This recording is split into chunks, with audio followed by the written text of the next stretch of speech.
Israel. Bueno, amados, desde luego debo manifestar mi alegría de poder estar aquí con ustedes en este tiempo, en este año nuevo. Así que bueno, como miembros les ofrendé, les hice un regalo de la publicación del libro. Ahora en año nuevo les regalo un sermón, estoy bromeando. Bien, el título del sermón, a ver si lo podemos ver, es La fe y la familia. Vamos a ver, el sermón se llamará La fe y la familia y vamos a enfatizar las dos simientes. Y bueno, el título me llegó inmediato porque, como saben, mi estudio del último año largo ha sido sobre la fe.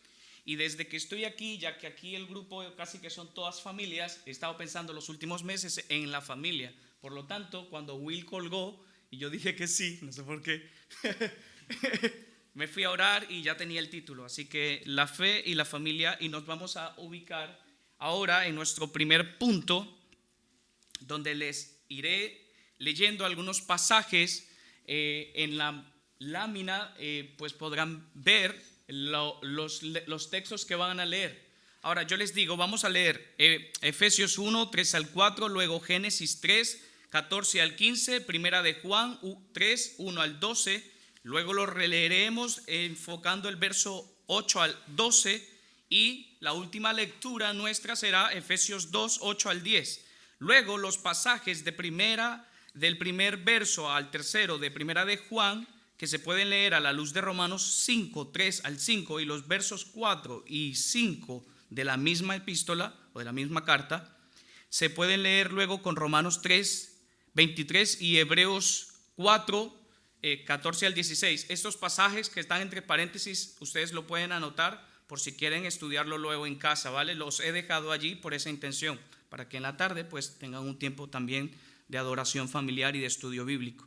Bien, sin embargo, nosotros pues nos vamos a enfocar en los pasajes de Efesios, Génesis, Primera de Juan y luego Efesios 2, ¿vale? Primer pasaje, entonces, Efesios.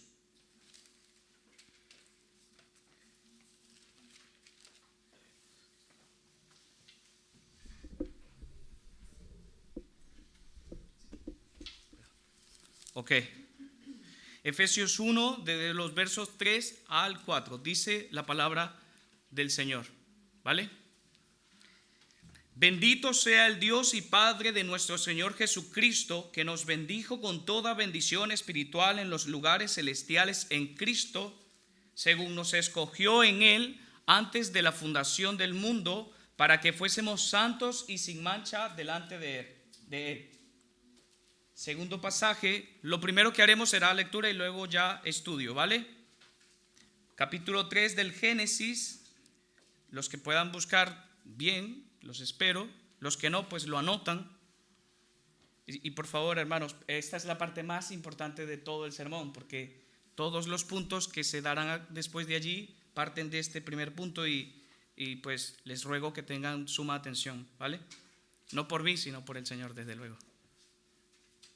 Bien, Génesis 3, 14 al 15 dice: Y Jehová Dios dijo a la serpiente: por cuanto esto hiciste, maldita serás entre todas las bestias y entre todos los animales del campo.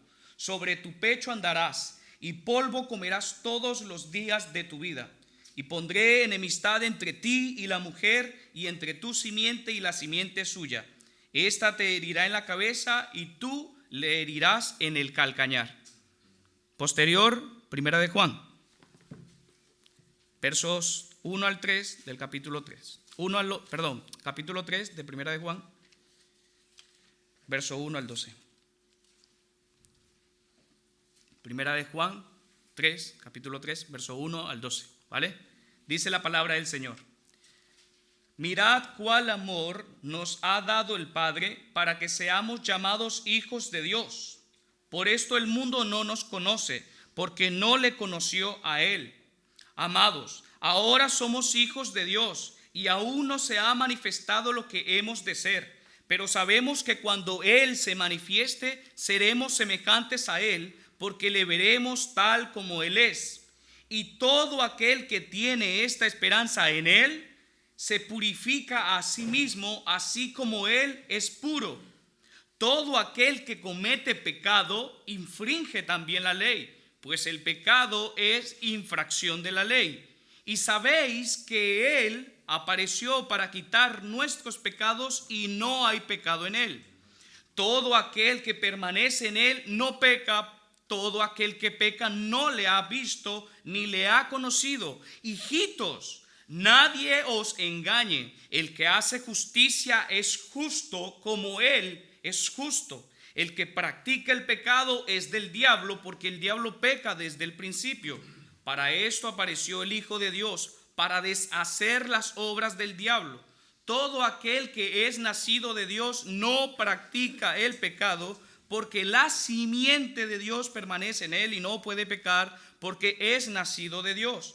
En esto se manifiestan los hijos de Dios y los hijos del diablo.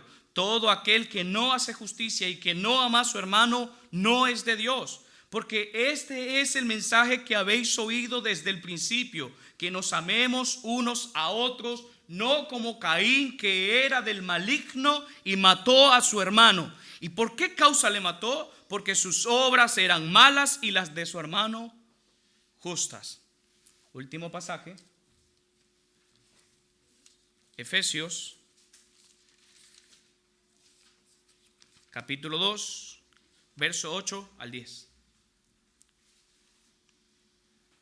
Dice el Señor: porque por gracia sois salvos por medio de la fe, y esto no de vosotros, pues es don de Dios, no por obras, para que nadie se gloríe, porque somos hechura suya, creados en Cristo Jesús para buenas obras, las cuales Dios preparó de antemano para que anduviésemos en ella. Muy bien, aterrizamos. Ahora vamos a ver cómo estos textos tienen relación. Leamos Efesios 1, 3 al 4. Dice: bendito sea el Dios y Padre de nuestro Señor Jesucristo, que nos bendijo con toda bendición espiritual en los lugares celestiales en Cristo, según nos escogió en Él antes de la fundación del mundo. Antes de la fundación del mundo, para que fuésemos santos y sin mancha delante de Él. Hermanos, lo que a nosotros nos compete, que es el versículo del Génesis 3, 14 al 15, y es enfáticamente el 15, quiero que lo podamos ver a la luz del decreto eterno de Dios. Y podemos ver que el decreto eterno de Dios es el Evangelio, es la cruz, es la gloria del Padre, la gloria del Hijo, glorificándose a sí mismo por la redención de un pueblo escogido desde antes de la fundación del mundo. Y esta gran absoluta verdad nosotros la podemos ver porque tenemos el enorme privilegio que, a diferencia de los profetas, de Moisés, de los patriarcas, incluso a diferencia de los discípulos en el Nuevo Testamento, nosotros tenemos todo el consejo de Dios escrito. Tenemos toda la revelación que el Señor ha querido darnos. Y en este sentido podemos ir a Génesis con una perspectiva de lo eterno. ¿Ustedes se imaginan el privilegio que es poder mirar el Génesis a la luz de lo eterno? A la luz del decreto eterno de Dios. Estos privilegios no los tuvieron los reyes que hablaban acerca de Jesús. Ni siquiera los profetas, hombres que podían decir que Dios dijo.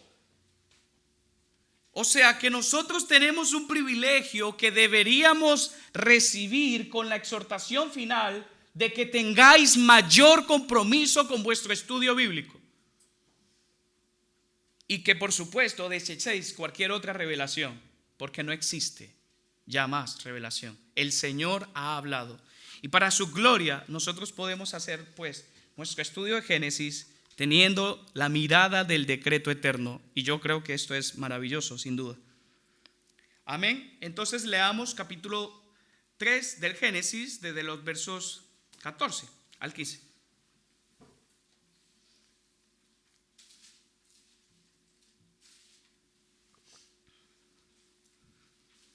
Gloria al Señor. Amén. Dice: y Jehová Dios dijo a la serpiente: por cuanto esto hiciste, maldita serás entre todas las bestias y entre todos los animales del campo. Sobre tu pecho andarás y polvo comerás todos los días de tu vida. Y pondré enemistad entre ti y la mujer, y entre tu simiente y la simiente suya. Esta te herirá en la cabeza y tú le herirás en el calcañar. Bien, amados hermanos, ahora sí nos podemos detener en el contexto. Obviamente el contexto es la caída. El contexto inmediato de nuestro texto es la caída. Ahora, dentro del marco de la caída, ¿qué vemos? Juicio. Dios, después que el hombre cae, empieza a dictar su juicio. Pero dentro de este marco de juicio, ¿qué vemos? El protoevangelio. ¿Por qué vemos el evangelio en Génesis en el marco del juicio de Dios? Porque Dios lo decidió así antes de que el hombre cayese. Ya lo vimos en Efesios. Gloria a su nombre, porque su evangelio comienza a revelarse desde el Génesis. Ahora, desde luego, Adán no estaba pensando en eso tan exactamente, pero nosotros sí, porque tenemos toda la revelación completa. Ahora, dentro de este marco de juicio, dentro de este marco de evangelio, vemos la realidad que es de nuestro interés. Bueno, vemos las simientes. Yo voy a hablar sobre las dos simientes. Ahora, aquí vemos dos simientes. Dice el versículo 15: y pondré enemistad entre ti y la mujer, y entre tu simiente y la simiente suya. Esta te herirá en la cabeza y tú le herirás en el calcañar. Algunos piensan que este tema de la simiente es que Satanás iba a tener demonitos. Y eso es un tanto descabellado, pero hay quienes lo piensan. Y entonces Satanás se iba a reproducir. Obviamente nuestra mentalidad lógica nos lleva a pensar que él iba a tener a una pareja. Y bueno, es ridículo, ¿verdad? Pero sí, hay quienes lo piensan.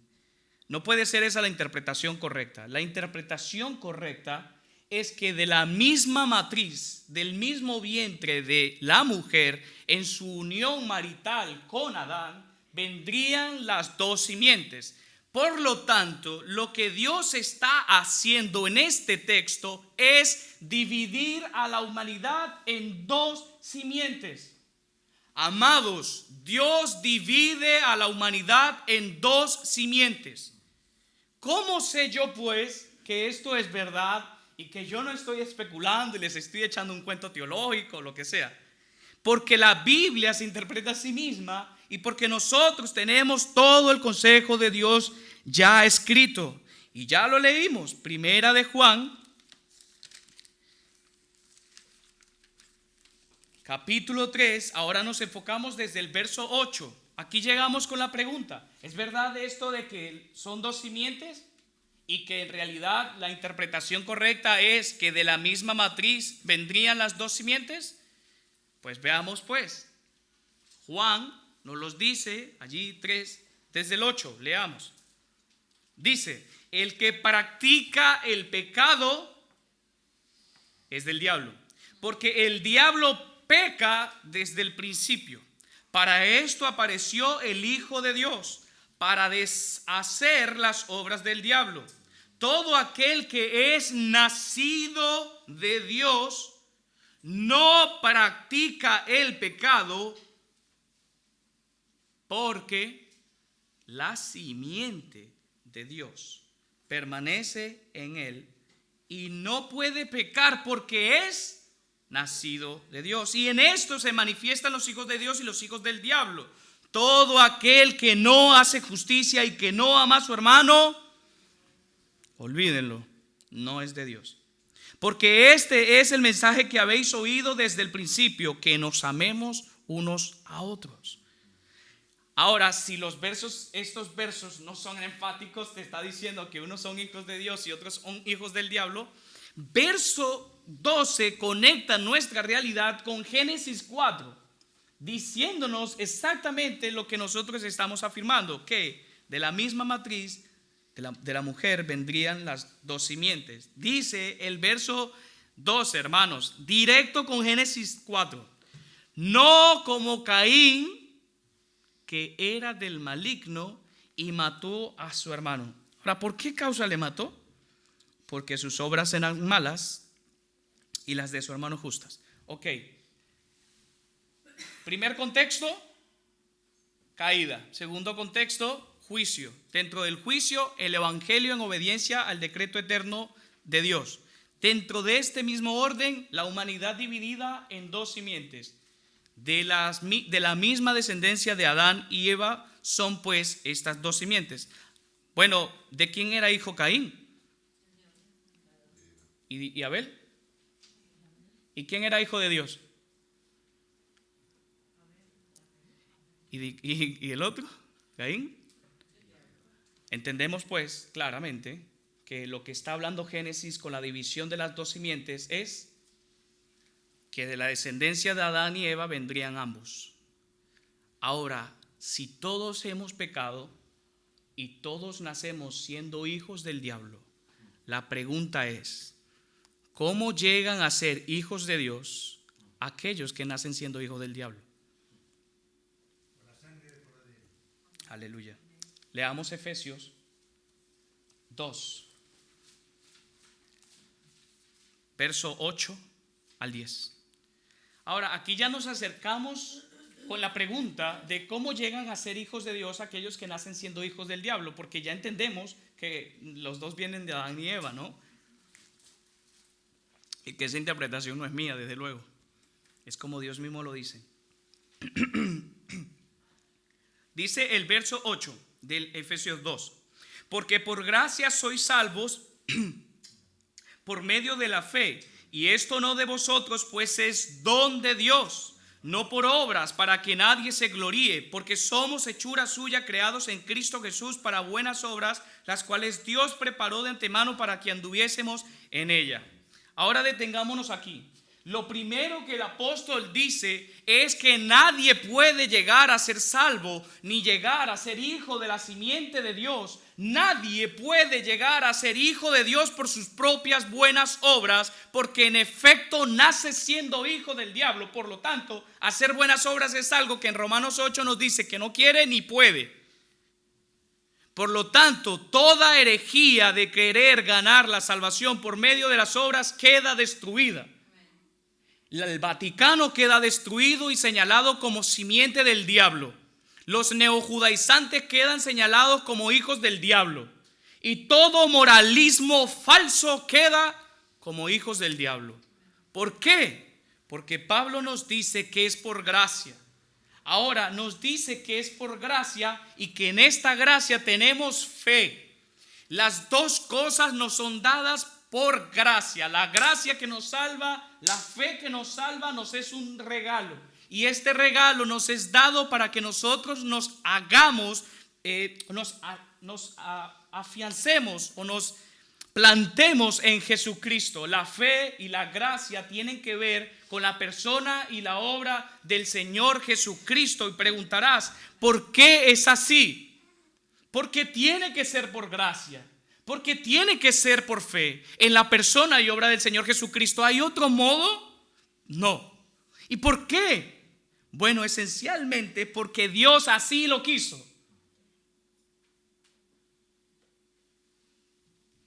Pero secundariamente, verso 9: no por obras para que nadie se gloríe. Hermanos, la insinuación es directa. Si tú pudieras ganarte la salvación por tus buenas obras, vendrías delante del único Dios verdadero presentándote con un currículum que te autorice para estar no solamente al lado, sino en el trono de Dios. Esa es la insinuación directa. ¿Por qué solo fe? ¿Por qué solo gracia? ¿Por qué solo en Cristo? Porque sol y deo gloria, hermanos. De esta manera, el único glorificado es nuestro Señor. Y ese es su único fin, su gloria. Y para nuestro provecho, en este fin que es su gloria, nos ha querido dar fe y gracia en su persona. Por lo tanto, la insinuación directa es que es necesario que sea por la fe, que sea por gracia en la persona del Señor Jesucristo, porque si no, nos gloriaríamos.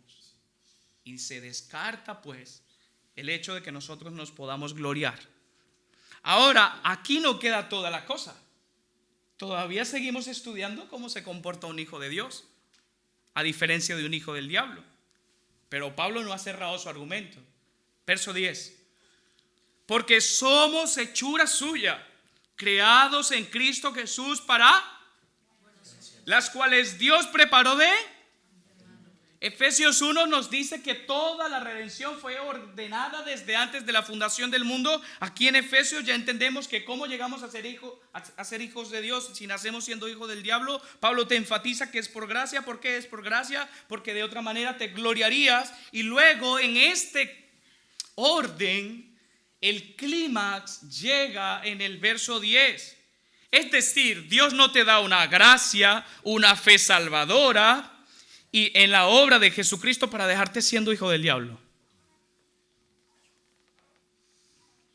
Desde antes de la fundación del mundo, con la gracia y la fe en la obra y persona del Señor Jesucristo, dice el texto, somos hechura suya, refiriéndose a Dios el Padre, creados en Cristo Jesús para buenas obras. Inclusive estas buenas obras, al igual que la fe, al igual que la salvación, al igual que la cruz, preparadas de antemano. Increíble, es asombroso. Ahora, ¿cómo llegamos a ser hijos de Dios? Pues porque la misma gracia, la misma fe en la persona y obra del Señor Jesucristo nos vuelve nuevas criaturas. Aquí el término que usa Pablo es creados en Cristo. Y yo pondría allí, antes que creados, recreados. Una nueva creación. En esta nueva creación se entiende, es lógico que andemos en buenas obras. Ahora, la cuestión aquí es que nosotros no buscamos agradar al Dios y ganarnos la salvación por las obras, sino que las obras en este sentido obedecen a su obra completa, a saber, la recreación. Por lo tanto, la fe es, si podemos resumir, estar persuadidos de la obra, de la persona y obra del Señor Jesucristo.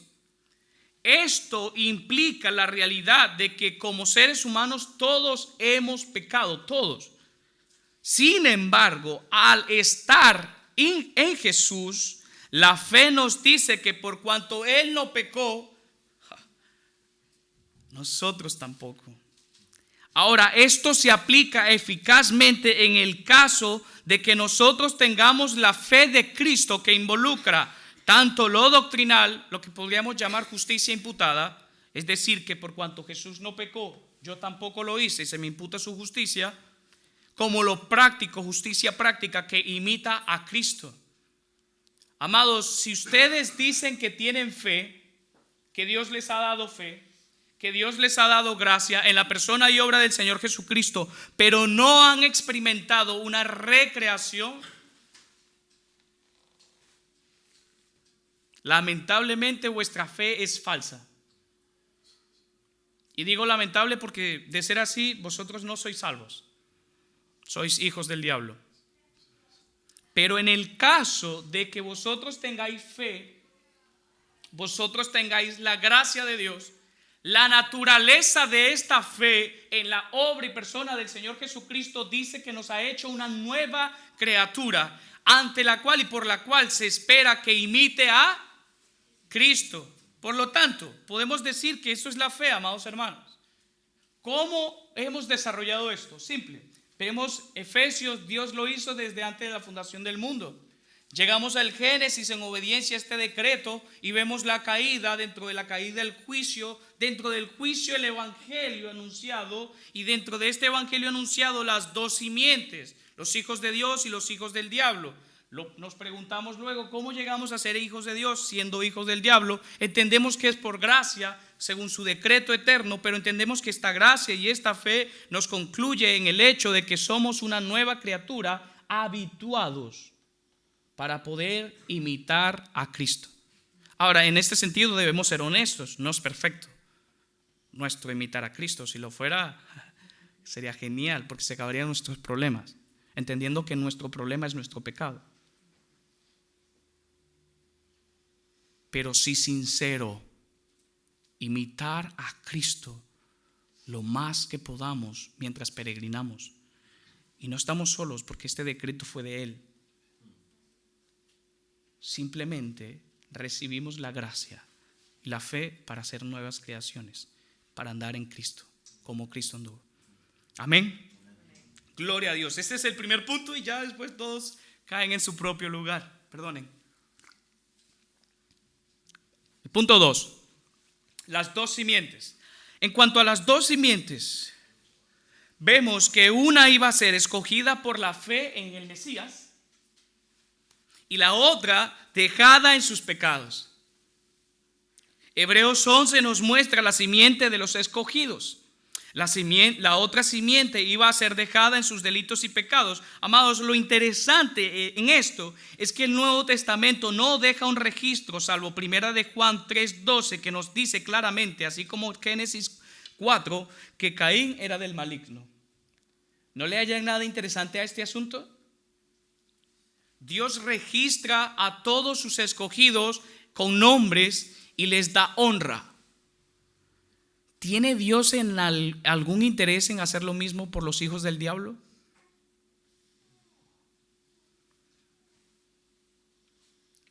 Hebreos 11 nos dice que Dios honra a sus siervos, dejando sus obras y dejando sus nombres para honra de quién. Para honra de ellos, hermanos. ¿Pero hace lo mismo con la simiente del diablo? Hermanos, lo que quiero decirles es que Dios no tiene ningún interés en destruir a la simiente del diablo. Ningún problema. Cuando Él venga en su reino, su deleite será saciarse de su ira sobre ellos y deleitarse plenamente en la fe de sus escogidos por Cristo. Lo siento, este no es mi pensamiento, es la palabra del Señor, ante la cual yo también soy esclavo, desde luego. Ahora, entendiendo esto, también vemos en el punto 3 el propósito de cada simiente, ya que obviamente tienen distintos propósitos. Los propósitos lo podemos enfatizar claramente. Uno, la simiente de Dios iba a servir a Dios, la otra al diablo. En este sentido, Hebreos 11 nos vuelve a dar claridad de que los escogidos sirven al Señor por la fe, pero les sirven, ¿no? Del otro lado, vemos al Señor Jesús decir a los fariseos: vosotros sois hijos del diablo, de vuestro padre el diablo, y los deseos de vuestro padre queréis hacer. Juan 8:44. Pregunta: ¿cuál es el propósito de cada simiente?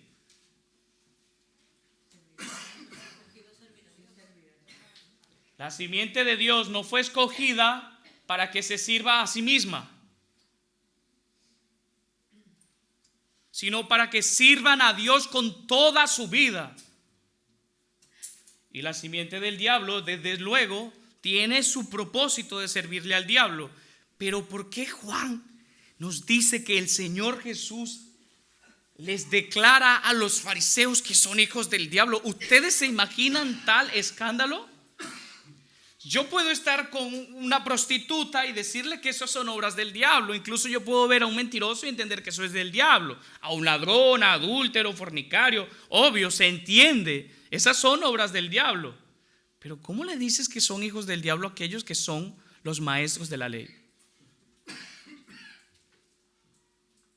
¿Cómo el Señor Jesucristo podía discernir que sus corazones eran del diablo si eran, a saber, los más respetados de la religión?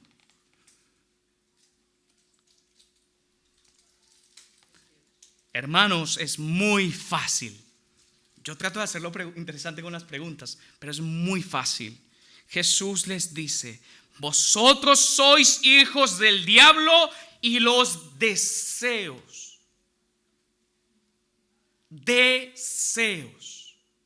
de vuestro padre queréis hacer. ¿Y qué querían hacer?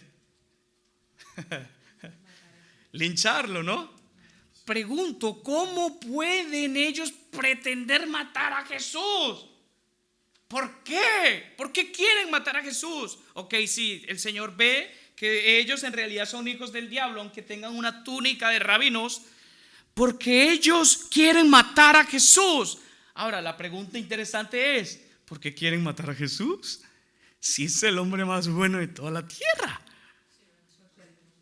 Escuchen, lo quieren matar porque en esencia los fariseos querían ganarse la salvación por sus obras, para mofarse delante de Dios. Y Él les dijo: yo he venido por los pecadores, a llamarlos al arrepentimiento. La implicación directa es que ellos eran pecadores, pero no lo asumieron. Ahora, segundo, ¿por qué no lo asumieron? Porque implicaba decir adiós a todas las leyes extrabíblicas con las cuales subyugaban al pueblo y hacían un montonón de dinero. Porque ellos eran hijos del diablo. Querían mofarse delante de Dios en primera instancia. Segunda instancia, amaban el dinero y todo el sistema religioso que construyeron para hacerlo. ¿Hijos de Dios o hijos del diablo? Son hijos del diablo. ¿A quién se sirven ellos? ¡Wow! Esto debe hacernos temblar. Porque aquí no hay prostitutas que yo sepa, ni ladrones, y espero que no hayan fornicarios ni adúlteros.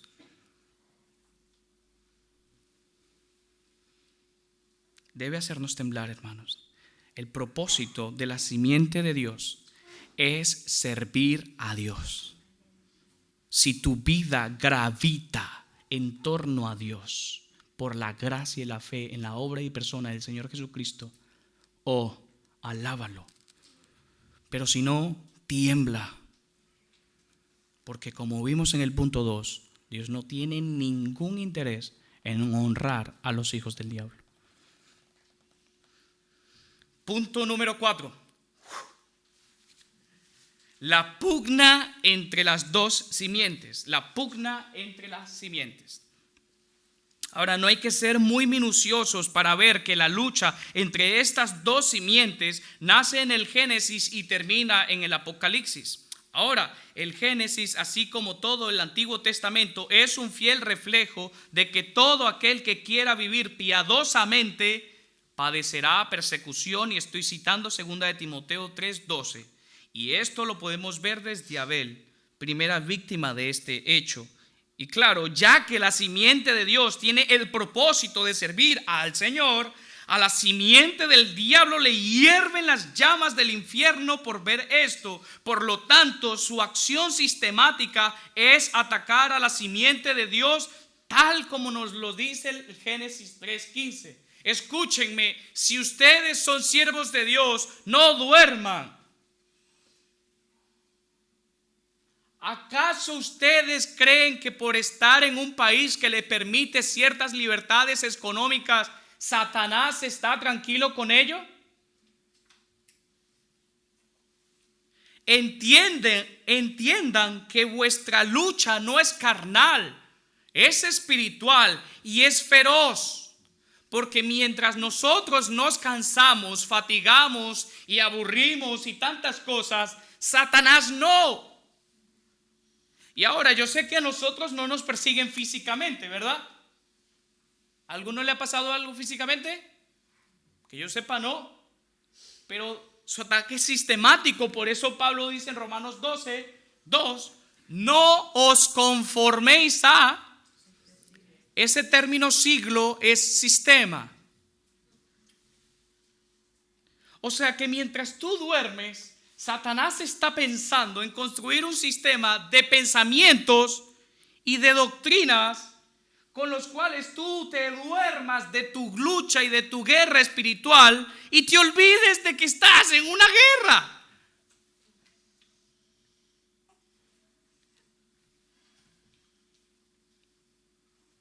Pone su sistema en este mundo para perseguir nuestros pensamientos y vuestras ideas.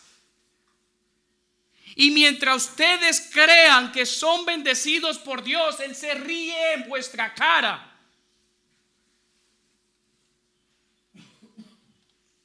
La lucha es real. No es un juego, hermanos. Gloria a Dios por su gracia, por su fe y por su evangelio. Pero seguimos en la guerra.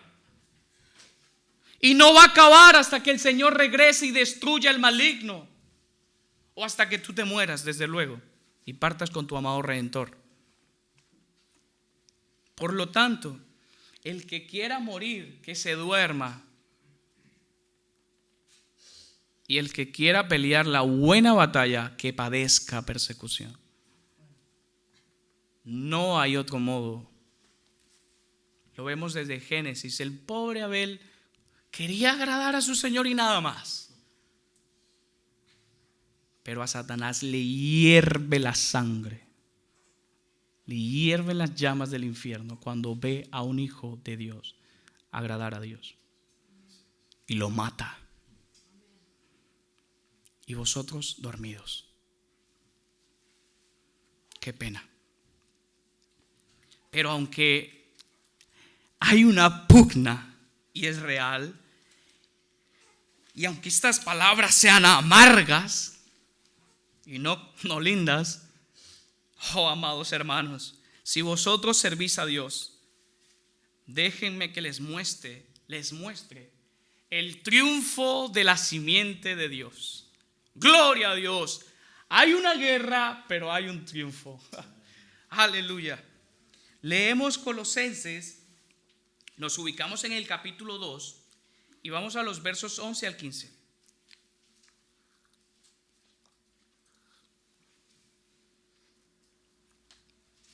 Aleluya. ¿Leo? Sí, el triunfo de la simiente. Leo desde el 11 del capítulo 2 de Colosenses. En él también fuisteis circuncidados con circuncisión no hecha a mano, al echar de vosotros el cuerpo pecaminoso carnal en la circuncisión de Cristo, sepultados con él en el bautismo, en el cual fuisteis también resucitados con él mediante la fe en el poder que le levantó de los muertos, y a vosotros, estando muertos en pecados y en la incircuncisión de vuestra carne, os dio vida juntamente con él, perdonando todos los pecados. Y escúchenme, amados hermanos, esto es para ustedes que sirven al Señor pero están agotados, porque Satanás no descansa, pero vuestros cuerpos se agotan y vuestros espíritus se abaten dentro de ustedes por causa del pecado que aún mora en ustedes, y el ataque. Y cuando ven que el mal avanza, que el sistema se corroe, que ya nos preguntamos hasta qué punto puede llegar. Agobiado que estás de luchar, si estás en el campo de batalla, para ti es esto. 14. Anulando el acta de los decretos que había contra nosotros, que nos era contraria, quitándola de en medio y clavándola en la cruz, y despojando a los principados y a las potestades, los exhibió públicamente, triunfando sobre ellos en la cruz. Génesis 3:15 es un hecho. Gloria al Señor, triunfó. Cristo nuestro Rey derrotó a Satanás, le mató, lo destruyó, lo aplastó, como dice el término. Y su triunfo, si tú eres de la simiente de Dios, es tuyo. Tú eres un victorioso porque estás injertado en la simiente del Rey de Gloria, que triunfó sobre el pecado, sobre el mundo, sobre Satanás, y lo destruyó para siempre. Consuélate. Consuela tu alma, consuela tu corazón en este momento. Di a tu alma hoy: Cristo destruyó a Satanás en la cruz, y a menos que eso no sea una realidad, tú, Satanás, tu pecado, tu mundo, no puedes condenarme, no puedes destruirme, porque no pudiste contra mi Rey. Porque Él vive, yo vivo con Él. Porque si yo me identifico con su sepultura, me identifico también con su resurrección. porque me mató a mi viejo hombre para darme vida al nuevo, porque ahora puedo decir que Él vive en mí y yo he muerto. Entonces tengo triunfo, tengo victoria, tengo la victoria. Aunque esté tan cansado, puedo ver el final, puedo mirar el fin de la simiente de Dios. Gloria a Dios, porque hay un victorioso Cordero, hay un buen final para la simiente de Dios. Hermanos amados, ya que Cristo triunfó, veamos nuestro fin, veamos el fin de la simiente de Dios. En Apocalipsis, capítulo 21, versos 1 al 7. Esto es consuelo para el que está cansado, hermanos. Leamos. Génesis 21, 1 al 7. Dice Juan, dice el Señor: vi un cielo nuevo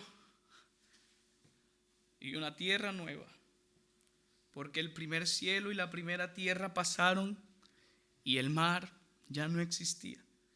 Y yo, Juan, vi la santa ciudad, la nueva Jerusalén, descender del cielo de Dios, dispuesta como una esposa ataviada para su marido. Y oí una gran voz del cielo que decía: he aquí el tabernáculo de Dios con los hombres, y Él morará con ellos, y ellos serán su pueblo, y Dios mismo estará con ellos como su Dios. Y enjugará Dios toda lágrima de los ojos de ellos, y no habrá muerte, ni habrá más llanto, ni clamor, ni dolor, porque las primeras cosas pasaron. Y el que estaba sentado en el trono dijo: he aquí, yo hago nuevas todas las cosas. Y me dijo: escribe, porque estas palabras son fieles y verdaderas. Y me dijo: hecho está, yo soy el alfa y la omega, el principio y el fin. Al que tuviere sed, yo le daré gratuitamente de la fuente del agua de la vida. El que venciere heredará todas las cosas, y yo seré su Dios, y él será mi hijo. Gloria a Dios por el Cordero. Gloria a Dios, porque en su triunfo tenemos este final. Pero así, tan maravilloso como es el final de la simiente de Dios, no puedo decir lo mismo de la simiente del diablo. Veamos el fin de la simiente del diablo.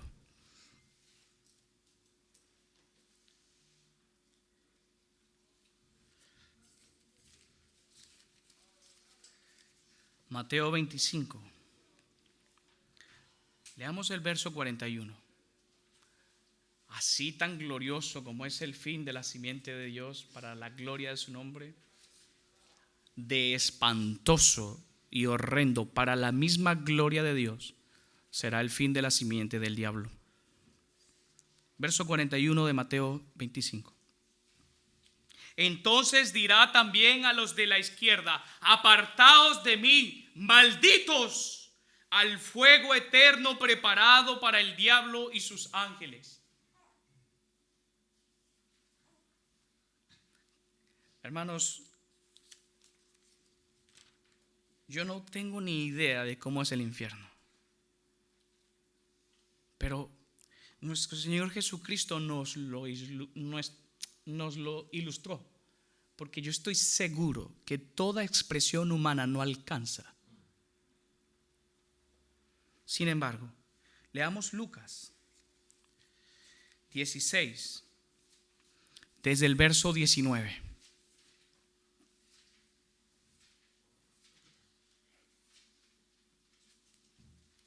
Dice el Señor, Lucas 16, 19. Había un hombre rico que se vestía de púrpura y de lino fino y hacía cada día banquete con esplendidez. Había también un mendigo llamado Lázaro que estaba echado a la puerta de aquel lleno de llagas y ansiaba poder saciarse de las migajas que caían de la mesa del rico, y aún los perros lamían sus llagas. Aconteció que murió el mendigo y fue llevado por los ángeles al seno de Abraham. Y murió también el rico y fue sepultado.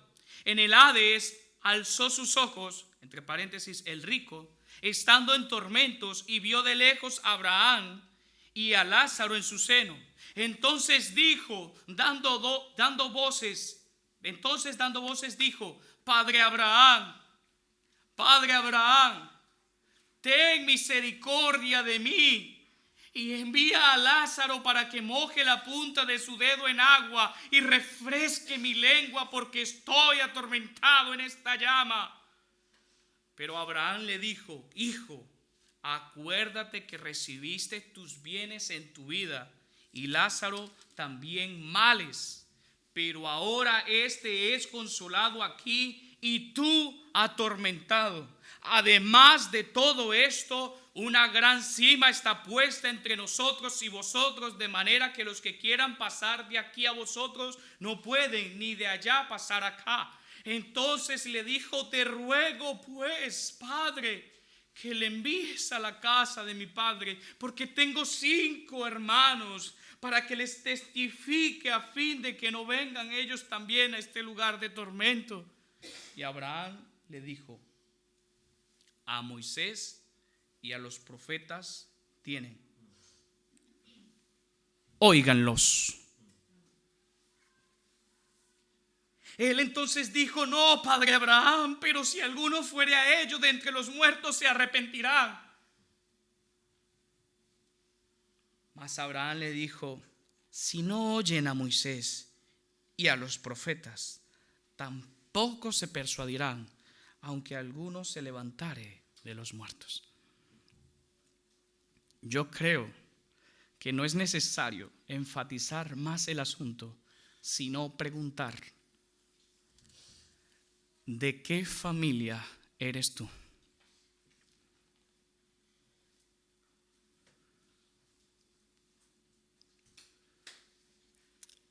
¿De qué simiente eres tú? ¿De qué familia eres tú? Y por favor, no responda con tus años de iglesia. No respondas con tu moralismo. No respondas con tus buenas obras.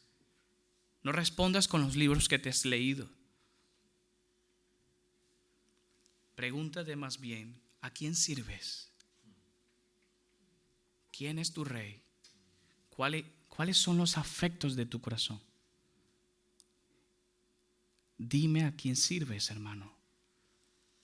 Y escúchame, yo no te estoy preguntando si mañana tu problema temporal se va a acabar. Te estoy preguntando si vas a estar en el seno del Señor Jesucristo o bajo su ira.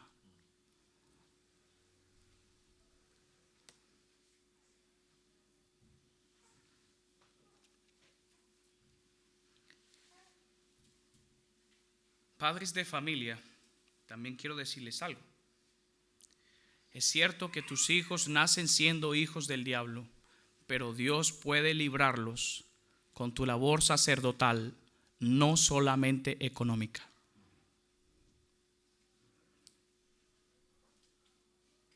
Es cierto que nacemos siendo hijos del diablo, pero Dios, porque es infinitamente misericordioso, tiene a bien usar la labor sacerdotal de los maridos y padres de familia.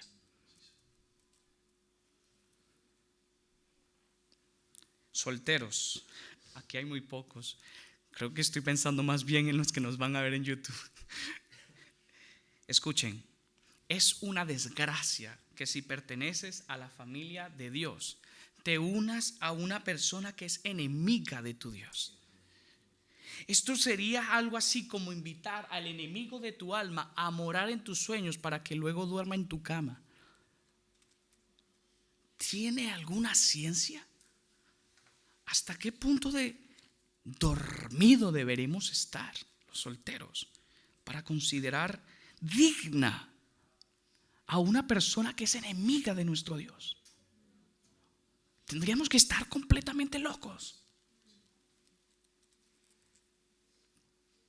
Ahora, solteros y casados, la vida en la familia, la simiente de Dios, es una lucha que ya tenemos ganada. Aleluya. Pero la felicidad de esta depende en gran medida de que cada cual ejerza bien su rol, entendiendo que el propósito del matrimonio no es la felicidad, sino la santidad. Si andan en santidad, la felicidad será una consecuencia de lo verdadero, no de lo pasajero. Leamos Efesios 5, 25.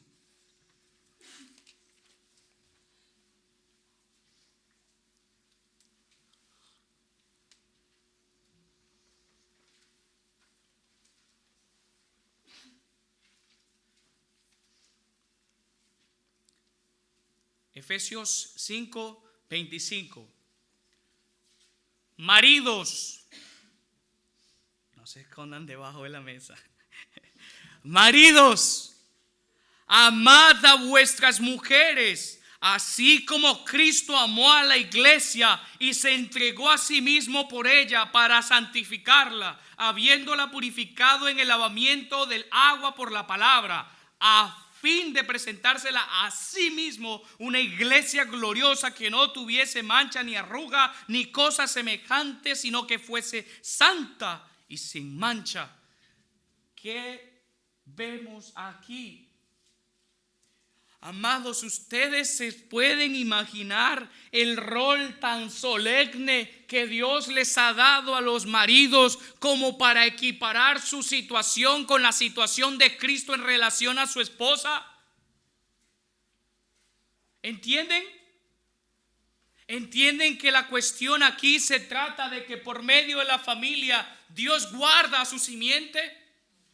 Y entienden de que por medio de vuestra labor sacerdotal Dios santifica a vuestras esposas. ¿Entienden? Qué vergüenza, mujeres abandonadas en su alma, cuando sí están bien provistas, tienen perfumes caros, las llevan al cine, sacan, wow, increíble, y sus almas ni siquiera saben dónde están sus almas. No es así, amados hermanos. Ahora, no me malinterpreten, maridos. Los versos más adelante dicen que el marido debe trabajar para cuidar y proveer, pero lo dice después de santificar.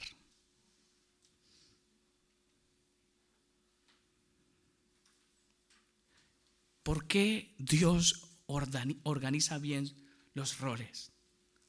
Porque Dios ve a la luz de lo eterno. Miren, sus jugueticos con los que se distraen en este mundo no van a estar en lo eterno, pero el carácter santo sí. No, Dios no abandona, dice, oye, deja a tu mujer que pase hambre. No, es cierto, pero dice que el propósito del matrimonio es la santidad. Ahora, si los dos andan en santidad, menos peleas, ¿no es cierto? Pero qué difícil es cuando el marido abandona el alma de su mujer y ésta tiene que sufrir mirando videos por YouTube o esperando el domingo para escuchar al pastor. Qué vergüenza, hermanos. ¿Saben por qué los hijos no están acostumbrados cuando ya deberían tener cierta edad para sentarse y escuchar el sermón? ¿Saben por qué no pueden hacerlo? ¿Por qué se duermen? Porque en casa no hay un pastor.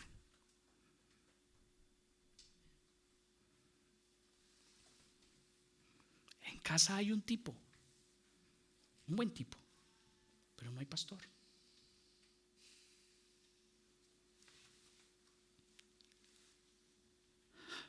Solteros. El propósito del matrimonio es la santidad. Lo demás es añadido. ¿Hasta qué grado has llegado para considerar a una impía o un impío digno de buena compañía?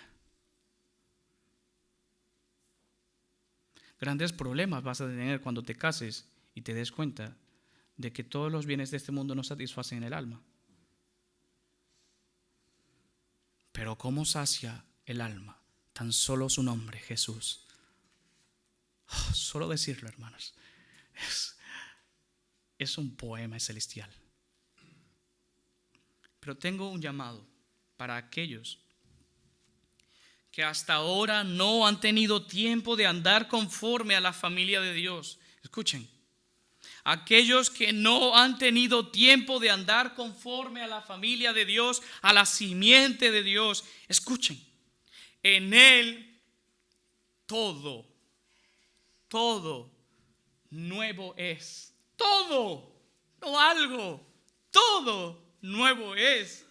Podemos leer Hebreos capítulo 4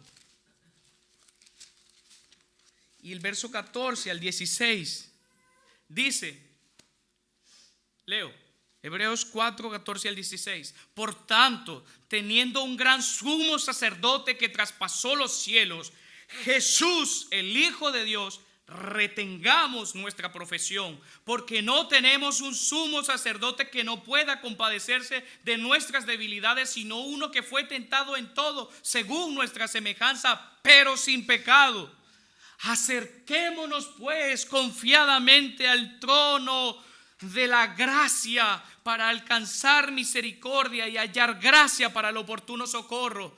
Todo nuevo es. Si hasta ahora no has tenido el tiempo de andar en la familia de Dios, escúchame, este texto dice que Jesús traspasó los cielos, es decir, rompió la enemistad y te ha hecho, si crees en Él, hijo de Dios.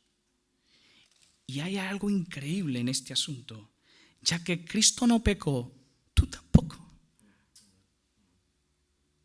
Los pecados que hasta ahora has llevado no existen. Y no es poesía, hermanos. Es que no existen, a menos que Jesús haya pecado. No existe pecado para el que cree y se arrepiente. Escuchen, el arrepentimiento y la fe te unen a la familia de Dios en Cristo, tal como si nunca hubieses pecado o andado en la simiente del diablo. En Él hay gozo y paz. Pon tus ojos en Jesús, deja en la cruz tu culpa, sigue en la lucha que Cristo ya ha ganado a tu favor por su clemencia y amor. Pero para los creyentes adormecidos, escuchen, este texto también es de vosotros. Pueden venir al trono de la gracia para alcanzar gracia y misericordia y socorro, no para que sigan dormidos, sino para que se levanten con fuerzas renovadas, con todo el auge y el empuje del Espíritu Santo para seguir santificando a vuestras mujeres y a vuestros hijos, y para que como solteros nos sigamos apartando de inmundicia, de inmoralidad, de pensamientos ruin, para que andemos como Cristo anduvo. Cristo nos da todo para que seamos nuevas criaturas. Nos ha hecho nuevas criaturas. Escuchen, creyentes, aunque estamos en una guerra, ya hemos ganado. Pero debemos pelear. Y si pelean, háganlo por algo. ¿Por qué pelea el Hijo de Dios?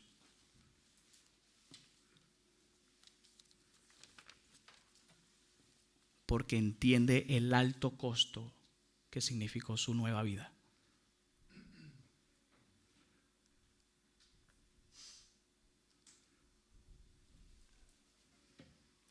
Señor, bendito sea tu nombre.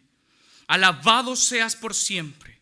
Tu nombre en la faz de Jesucristo es nuestra gloria, nuestra victoria, nuestro galardón, nuestro gran príncipe y redentor. Gracias te damos, oh Padre, porque desde antes de la fundación del mundo, en tu libre gracia decidiste salvarnos por Jesucristo. Mucho antes del Génesis, el Evangelio fue anunciado en tu propia Trinidad. Tú decidiste por tu libre gracia darnos redención y vida nueva en Jesucristo. Por Él te estamos agradecidos y te rogamos que avives a tu iglesia, que despiertes a tu iglesia, que le des vigor a tu iglesia, que se levanten los que duermen para que sigan peleando la buena batalla, para que tu nombre, que es el nombre sobre todo nombre, sea glorificado, porque solo tú eres digno de gloria, Señor. Perdónanos nuestras maldades y el tomar en poco la sangre de tu Hijo amado y considerarnos a nosotros mismos como gran cosa, y ayúdanos a poner a Cristo donde está, en el trono, para que Él sea nuestro Rey, nuestro Señor, a quien sirvamos, nuestro Redentor. Señor, te suplico, aviva a tu iglesia en todos los tiempos, que aunque la persecución sea fuerte y el Hades se levante y Satanás tenga que luchar toda la vida para destruirnos, nosotros podemos triunfar siempre que estemos unidos a ti. Somos triunfadores. Ayúdanos a ser victoriosos en nuestras luchas con el pecado, en la lucha contra el mundo. A los padres para que santifiquen a sus esposas. Gracias por sus esfuerzos físicos. Gloria a ti por permitirnos el vivir buenas cosas, Señor. Pero ¿qué hacemos con estas cosas en la eternidad?